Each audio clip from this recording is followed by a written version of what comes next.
Welcome, everyone. If you're someone who really values efficiency, clarity, and, truly understanding the nuts and bolts of your own potential, well, you're in exactly the right place. Today's explainer focuses on something absolutely fundamental. It's something we all possess, but let's be honest, we rarely pause to actually examine it. We're talking about the trajectory of our own minds. We're unpacking a really fascinating source text titled Architect of the Mind, Reclaiming Your Inner Agenda. It's a striking look at how we form our beliefs, who actually controls our daily actions, and ultimately how to take the reins back. Okay, let's dive into this. Are you running your mind, or is someone else? I mean, it sounds almost absurd at first, right? You're probably thinking, of course I'm running my own mind, it's literally in my head. But the text we're exploring today completely challenges that assumption right out of the gate. It proposes a totally different reality, one where the vast majority of us are actually operating on invisible external programming. We think we're the architect, but honestly, we might just be a contractor building off someone else's blueprint. Section 1. The Invisible Mind Hijacking. How you lose control. So, the crucial point is that if you don't actively train your mind, the outside world is going to do it for you. So how exactly does this happen? If someone just walked up to you on the street and demanded you abandon all your life goals to serve theirs, you'd obviously say no. You'd push back for sure. But that's not how mind hijacking works. It happens delicately, completely unconsciously, and totally without your knowledge. Nature abhors a vacuum. And you know what? So does the human mind. If you don't fill it with your own purpose, the world will happily step in and fill it for you. It bypasses your defenses entirely. It's kind of like a slow leak in a tire. You don't hear a loud pop. You just gradually realize you've completely lost your momentum. Let's break down the mechanics of what the source describes as this gradual process. Think of it as the creep effect. First, it happens unconsciously, totally bypassing your critical thinking. Second, it happens daily, hidden right there within your mundane interactions and routine habits. And third, it happens incrementally. You don't just wake up one day entirely reprogrammed. No. Instead, over time, without applying much conscious thought, you simply start running around working for other people's ambitions. You begin believing what others make you believe rather than holding on to beliefs grounded in your own actual reality. Section 2. Who is programming you? The saboteur roster. And this brilliantly illustrates the sheer volume of external forces competing for real estate in your brain. According to our source, we are constantly operating under the programming of society at large, our family members, the relentless marketing of big corporations, politicians, celebrities, and yep, even our friends. Notice the massive range here. It spans from these giant impersonal societal structures all the way down to the people sitting right across from you at the dinner table. They'd all have an agenda. I mean, even if it's just your friends trying to convince you to skip the gym and grab a slice of pizza, they all have a worldview they are projecting onto you day in and day out. The result of absorbing all that external programming without any sort of filter is what the source calls a weak belief system.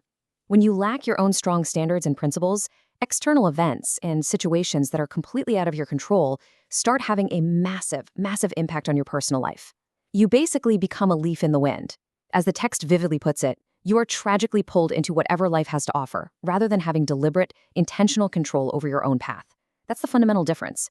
A strong belief system is the anchor that stops you from just drifting away. Section 3. The Painful Wake-Up Call. The Cascade of Whys. Because eventually the illusion shatters. You look around and this agonizing question just hits you.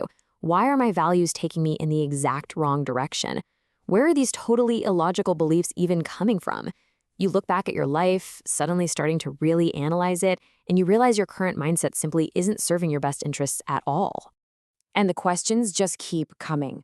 Why am I making choices that literally make no sense? Why do I uncontrollably do things I know perfectly well are unhealthy for me? The frustration just builds and builds. Why am I entirely stuck in my life instead of reaching the new heights I know I'm capable of? Why am I staying in the exact same place year after year instead of actually improving? And then the pain hits even closer to home. Why am I constantly unable to keep the promises I make to myself and to the people I care about the most? Why are things just not working out for me, even when I feel like I'm giving it absolutely everything I have? And finally, the ultimate, universal roadblock. Why do I keep procrastinating instead of taking immediate action?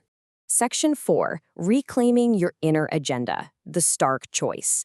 Let's move to and see how this builds into the solution, because the source material doesn't just leave us hanging in that state of despair. Recognizing that your mind has been running someone else's script is actually the very first step toward reclaiming your inner agenda. And the path forward is remarkably straightforward, though, fair warning, it requires immense discipline. There is no gray area here. There is literally no middle ground. The text lays it out as a definitive ultimatum.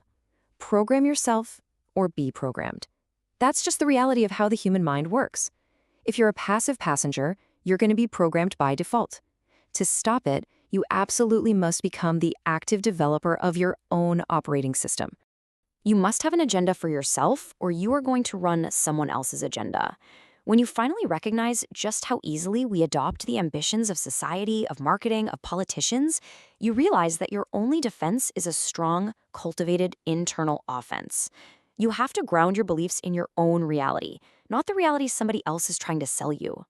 Practically speaking, this means you must form beliefs that are actively in your best interest. You have to critically evaluate the thoughts bouncing around in your head and stop blindly believing stuff that actually isn't doing you any good. When a thought or a belief pops up, your new habit has to be to inspect it. Ask yourself, does this serve me? Is this actually mine? Or is this just something I incrementally absorbed from my environment? Which brings us to arguably the most powerful line in the entire text. It's a brilliant, uncompromising summary of everything we've covered in this explainer.